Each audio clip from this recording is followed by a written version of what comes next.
All right, guys, Shotty T here with an Alliance War video. This is war number 5 of the season. Been pretty busy last few days. As I've mentioned in a couple other videos, I do play poker a lot. So I was out of town. I was in Jacksonville for a couple of days. So I was on the road in between, of course. And then when I got back, I played some more. So I didn't play Thursday night, but I ended up cooking. And I'm gonna actually on my way to play poker again tonight. But I figure I'll go ahead and at least get this video since I already had most of the things ready for it, just the voiceover. So the opponent is running Stubborn once again. As I mentioned, we started out 0-3, but we won our last one, so hopefully we can get a streak going. So just scouting the path as usual. And we're going to decide who we're going to bring.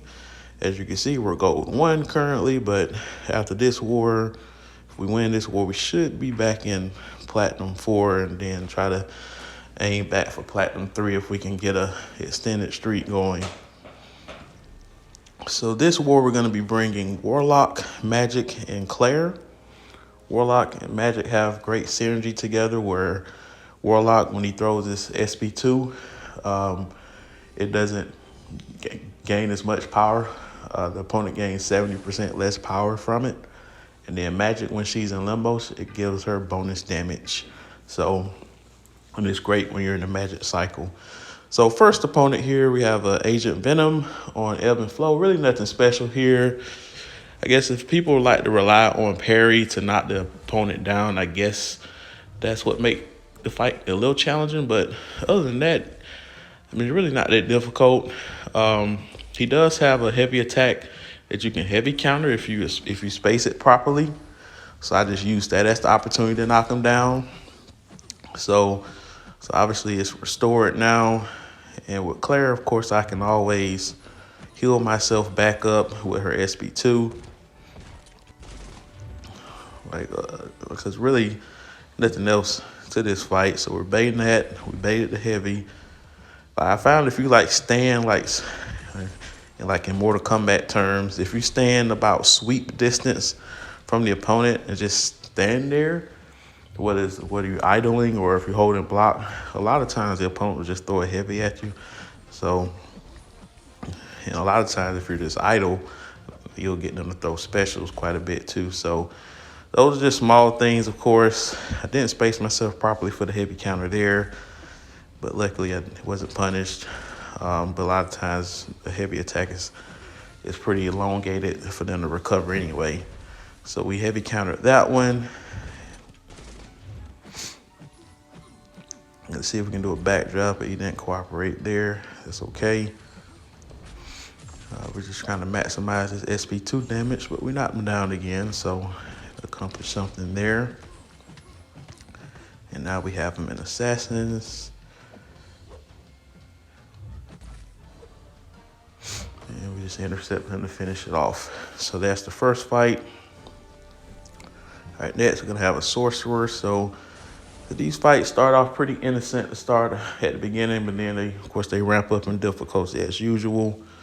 Ebb and Flow knockdown, heavy hitter. So gonna use Warlock. We're just gonna keep it simple. We're just gonna knock her down. She has low physical resistance, so all of these attacks are just gonna pretty much deal some heavy damage to her. So expect this fight to go really quick. But she is in her armor phase, so the damage is somewhat mitigated. But as you can see, it'll go back to normal damage soon. So once we get to our SP2, we'll be able to finish her off. Almost, she restored at the last minute, but no biggie, we're done. All right, next fight got Ebony Maw. This is a tricky placement. Normally, I mean, it's an easy torch fight, but if you know how to reparry, this is a pretty good fight. The only thing about this node, though, if you try to reparry, sometimes the opponent won't play into you by doing that light attack. You can only parry his light attacks. So a lot of times, and as you can see, I was able to pull it off there and there. But sometimes when you try to reparry, the opponent will decide to throw a heavy instead, or in Ebony Maw's case, he may decide to throw a second medium attack, which you also can't parry. And if you're not careful, you'll find yourself getting cornered, and then you run into other issues like the falter meter. So early on, we're doing pretty well. And there, I probably should have just did a regular combo. I got so in the mode of just doing heavy attacks the whole time, and just forgot to do basic combo fighting. And now I got myself in the corner. Now I'm in the falter cycle, and I'm trying to reparry, but he's not cooperating. Obviously, I can't. And I was able to resist that heavy attack, luckily, because if he would have knocked me down, I would have lost. I would have got more degeneration damage. And lost track of the falter meter again. Finally, we knock him down so that way they can stop that meter for a little bit. And the thing about Warlock, when he does parry his medium attacks, it does deal some energy damage. So that, it does drain a little power. So it does help a little bit. But that fight can be tricky. Could have fought better, but we didn't die. So next fight, we have an Apocalypse on Power Snack. Like I said, Apocalypse, a lot of times you see him as a boss fight. But on regular notes, he's not too difficult, especially if you bring in a tech champ. When you bring in a tech champ, he's not going to start with those 3 charges where you can't parry him at all. So with this fight here, we're going to keep it simple, because I did duel this profile before, got into war. That stuff you don't see behind the scenes, but this profile does have willpower. Matter of fact, it has suicides, which is even better, I believe. I believe they have suicides, if I'm not mistaken, or may not. I know they have willpower. I know I dueled that much. So here the idea is just to parry until the infection kicks in, and that way we minimize him throwing his SP1. So I don't think he's gonna throw another SP1 the rest of the fight. He may. Like I said, it's been a few days since I recorded this, but the idea is the same thing I do in another fight that you'll see later on. And I think I said they were running Protect, but actually they were running Bulwark. So that means you can't armor break the opponent. So actually that makes Warlock a little bit worse of a matchup, but I can still get the infection going. But I can't rely on the armor break to have that elongated power drain. So, because Bulwark, the opponent is armor break immune, and if you deal more than 5% of their health, they'll have an indestructible buff, where the only way you can get rid of it is to knock them down or deal damage over time if you're a metal attacker, or just by throwing a special attack if you're anybody else. And then it has like a 10-second cooldown. So backup recovery kicks in, so he was able to throw another special there. But we are doing pretty well in this fight. Like I said, we're just trying to minimize the specials, because it's a lot of block damage from that special. So we got a little rhythm going here, and just forgot to parry there, so we actually do take a little damage there. And then he also gets to throw his special one more time. So we're gonna try to get another SP3 in to heal some of that health back. So be about 9% health gain.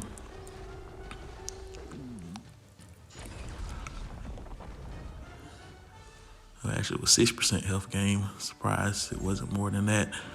But so now we're gonna go ahead and parry heavy, because if you bleed him for a certain amount of time, he becomes immune to the bleed. So I wait to the end to start bleeding him. So there we go. This fight is done.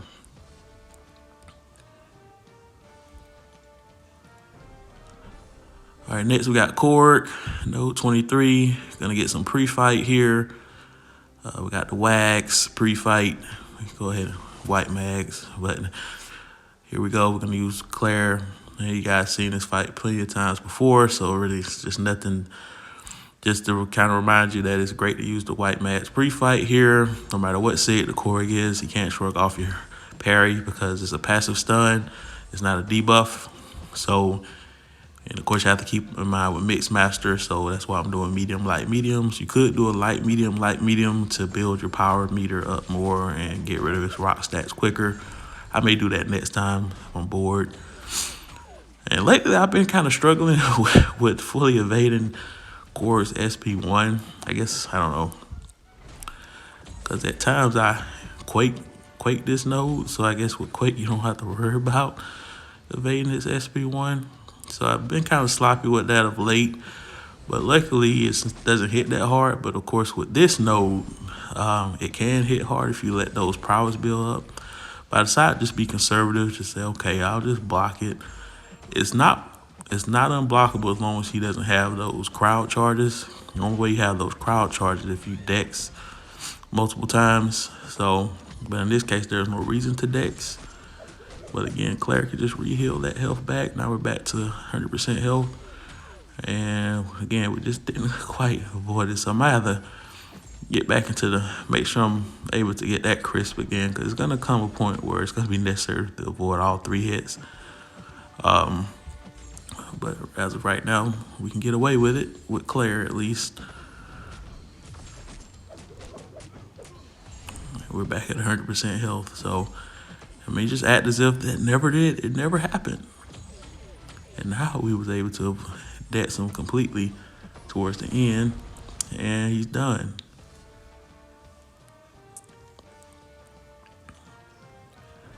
All right, next fight, we got Killmonger. Fight I prefer not to take because the only counter I have on my team is the boss killer, Magic. But I have taken him with Magic before. But usually I use a power start boost, but I didn't feel like using one. And it's actually going to cost me this fight.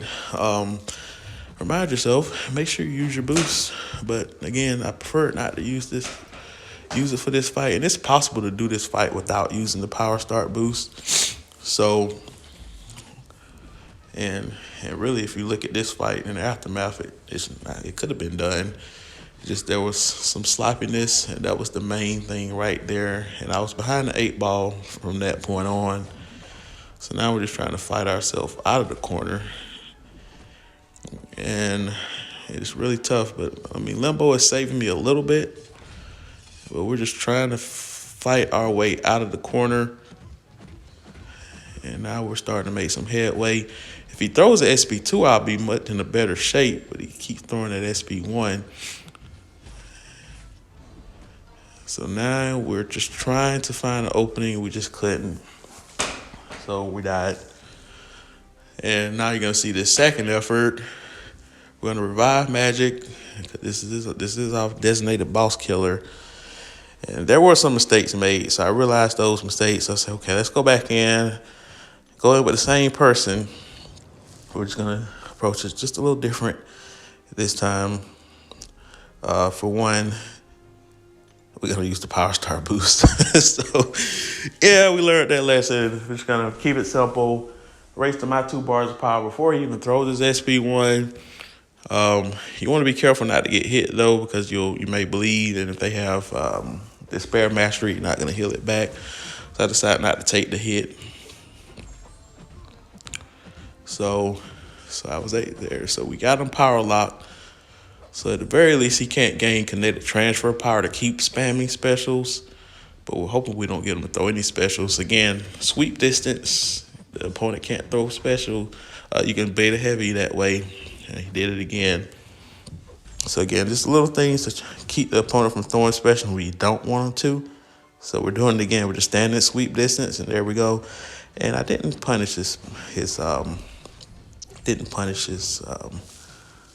heavy attack that time, but we all good. So yeah, I should have just power boosted, but hey, you live and learn. So next fight here, we got a Spider-Gwen.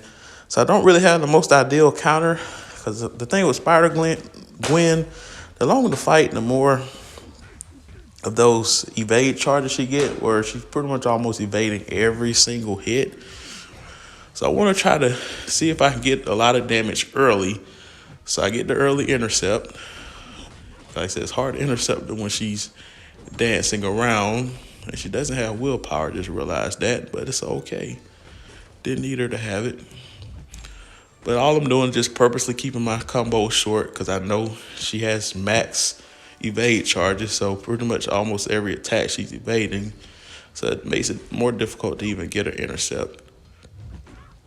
But we got one there, so now we're just going to try to use this Fury stage to get her down as much as possible before it gets restored.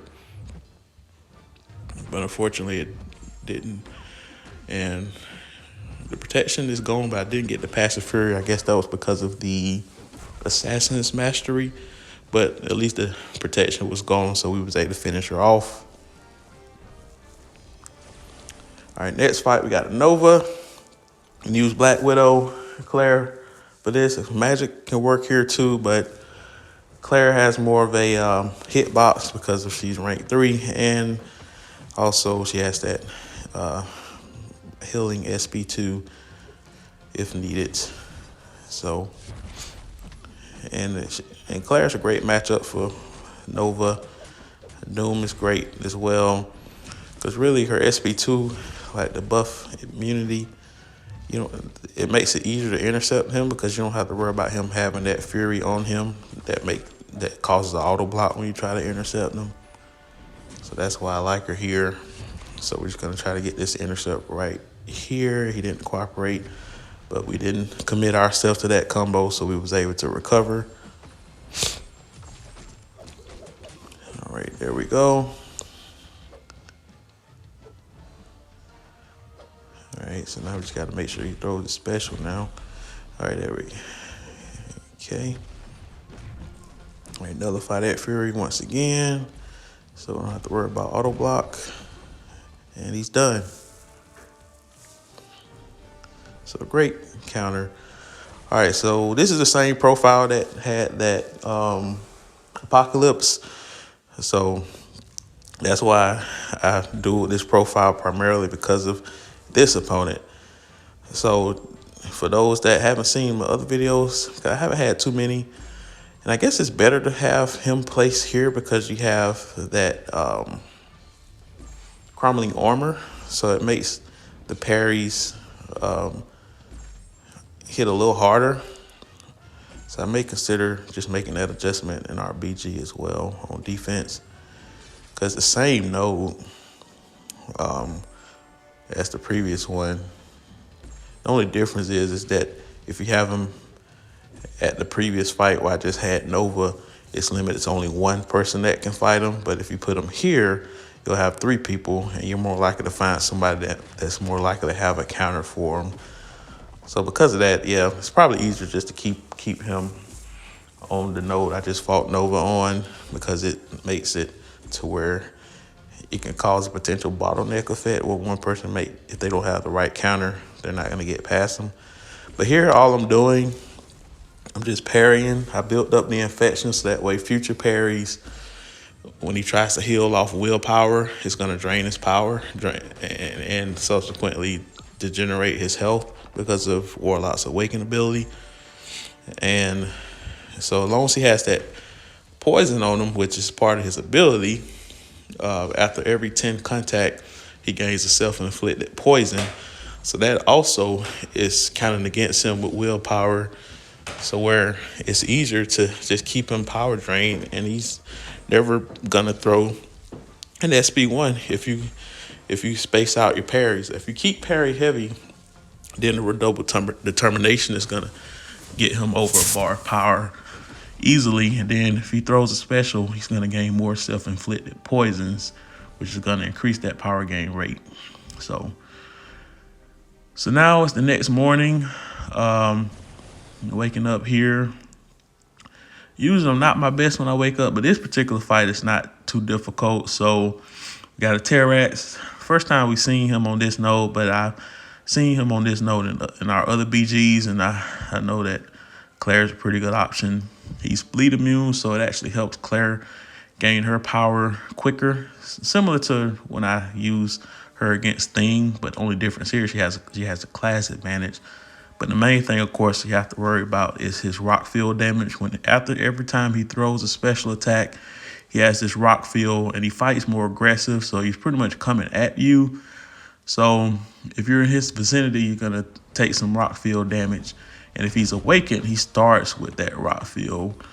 But Claire has good energy resistance. So as you can see, I'm not taking a lot of rock field damage. But the more you stand to him, the more armor breaks you get on you.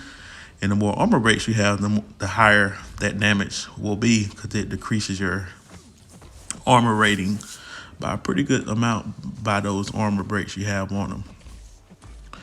So now we're just going to try to get him to beta SB1, because obviously you don't want him to throw an SB2 just all that, because that means that the armor break, the rock field is going to last longer.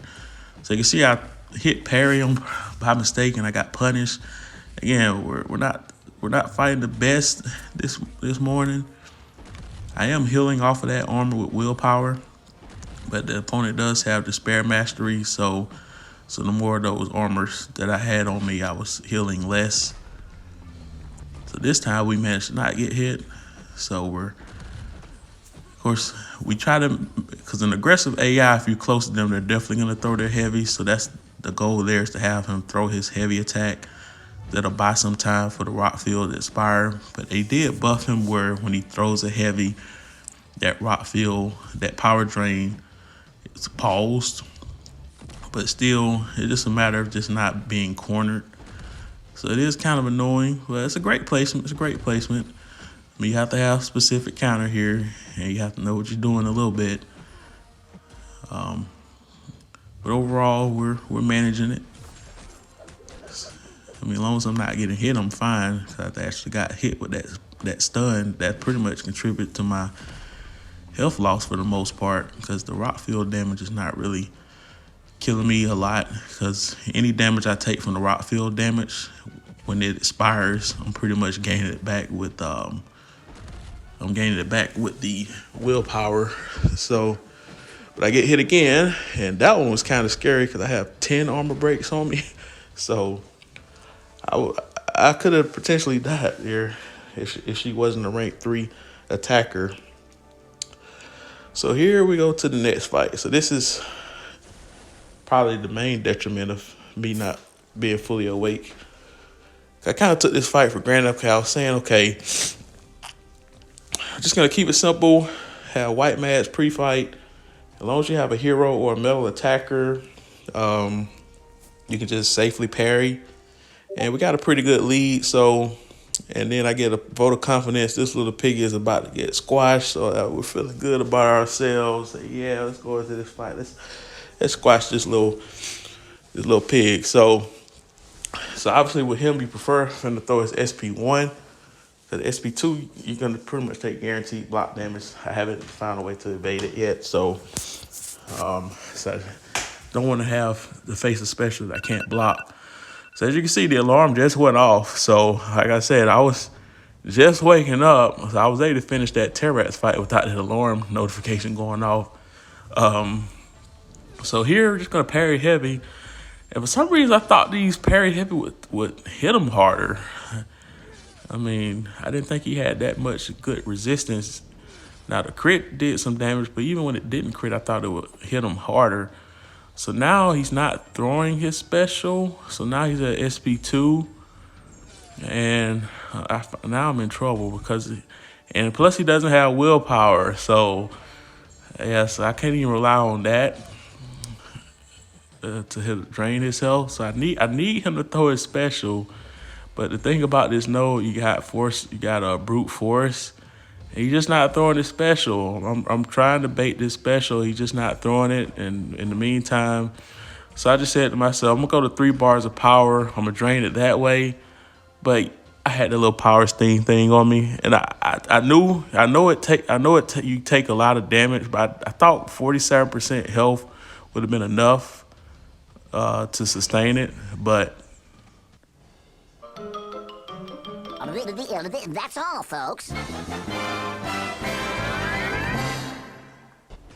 Yeah. Yeah, so that power thing is very powerful, as you can see. It took 47% health. Because I was gonna, if I survived that, I would have finished the fight because I would have been able to control this power from there. But unfortunately, we died, so we healed him back up. I probably could have finished him with Claire at this point, but I just wanted to heal back Warlock, get some revenge. I didn't want to fight him with the class disadvantage with that much health remaining. So we go back in with Warlock again. We're still barely functioning, but good enough to know what we should be doing. So we go ahead and apply the combat regeneration boost. So putting a lot of resources in this one fight here. So from a healing potion standpoint, we increased our attack because I noticed that I wasn't causing a lot of damage with those parry heavies either. So we do parry heavy. And I probably got to look into his ability to figure out when he evades, because that's another reason why I parry heavy. I didn't want to trigger and evade. But I think he does it when he, like that one that just popped up now, it has 2. He has a % chance to evade the more of those charges he has on him. So, but I'm still not going to commit to a long combo at this point. So now he has 9. And now he has 10, so I think it's a guaranteed evade at this point. Yep. So I didn't know that going into it when he evades, and now I'm cornered again, brute force. He throws a special, but I got cornered. And that's all, folks. So now, well, he's down, so I said, okay, we got him low enough now to just finish him with Claire. She's a hero champ as well, so we can still do our parry attacks. Yeah, and this fight ends up finishing up pretty easily. I was saying to myself, maybe I could have just used this with Claire the whole time, but that's hindsight. But again, we had a pretty big lead, so, but still, you hate to give away deaths. But I left this in here on purpose. So you're going to see what I put in here. The Vote of Confidence. Well, Little Piggy wouldn't throw his specials. so I thought I left that in there. I started editing that out. I said, hey, let's just put that in there because I had a Vote of Confidence. This Little Piggy was going to get squashed. But the Little Piggy didn't throw his special. Because I honestly would have one-shotted him. But again, we got a pretty good lead going to this boss fight.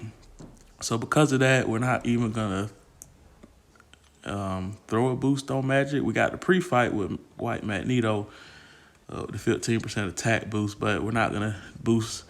Ever since I learned my new way of fighting him with Magic, even if he's a rank 3, and I'm looking forward to facing a rank 3 Apocalypse with this same tactic that I basically self-discovered. I mean, I'm pretty sure some other people out there probably done this with Magic on boss fights in general, because you can pretty much do this against everybody with the amount of physical and energy resistance buffs they got on them. By the time you get to your SP3, it's going to hit even harder, and it's going to nullify all the debuffs.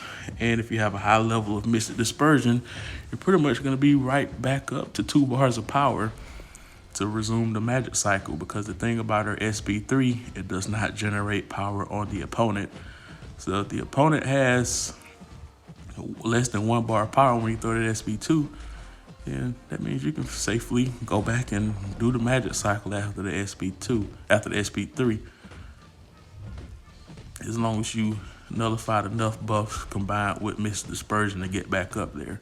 So that's the reason why I don't throw the SP3 right away. I want to keep the cycle going. So approximately when he gets about 10 buffs on him is when I want to throw the SP3. So right now he has 8 total. So it's probably going to be like 1 or 2 more magic cycles for him to gain that 10th buff. So now he has 9. But I think I'll go ahead and throw it here, which is fine. And he's at 52% health, and now he's at 40%. So it took 12% of his health, and we're back up to 2 bars of power. And I got Limbo, because the more bars of power you have at the time when you're more likely to trigger limbo. So after my SP3, I can let him hit into me. Technically, I can let him hit me if I wanted him to put me back over 2 bars of power if I'm not there after the SP3. And I can have free heal. I just have to make sure he doesn't hit me with a heavy attack, because that would actually bleed me and mitigate my health recovery. So it might be something I may do in future wars. After SP3, let him hit me on purpose with limbo, as long as I got enough health to sustain that combo. With 53% health, it's kind of more risky to do something like that. So it's not necessary at this point in time. But we're not boosting, so the health loss probably wouldn't have been as high if I didn't boost. But as you saw with our lead, it wasn't necessary to boost at this point. And we're just about done with this guy. All right, don't want him to throw any more specials. And we're gonna keep it, we're gonna play it safe here. We're not gonna try to intercept him when he's not in the corner and have him intercept me. But we're done. So we win the war. We're 2-3 on the season. We're back on the comeback trail. And we got a lot of kills on defense. But please leave a comment, like, share, and subscribe, and you will have more content coming up over the next couple of days. Peace.